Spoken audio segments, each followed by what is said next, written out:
खांसी, क्या आप खांसते खांसते आपके दम निकल गए हैं? तो ये 4 आयुर्वेदिक इलाज देंगे झटपट आराम। बस वीडियो को लाइक करके सेव कर ले। देखो, आयुर्वेद के अनुसार कफ दोष बढ़ने, गले में सूजन या मौसम बदलाव के कारण होता है। राहत पाने के लिए हल्दी, काली मिर्च और मिश्री को गाढ़ा बनाकर पिए। यह गले को आराम देता है। 1 गिलास पानी में अदरक का रस और नींबू मिलाकर दिन में 2 बार जरूर पिए। रात में सोने से पहले गर्म हल्दी वाला दूध रोज पिएं।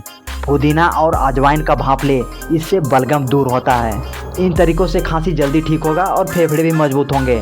अगर वीडियो अच्छा लगे तो एक लाइक करें और इस वीडियो को अपने दोस्तों और परिवार के साथ जरूर शेयर करें ताकि वो लोग भी इसका फ़ायदा उठा सकें।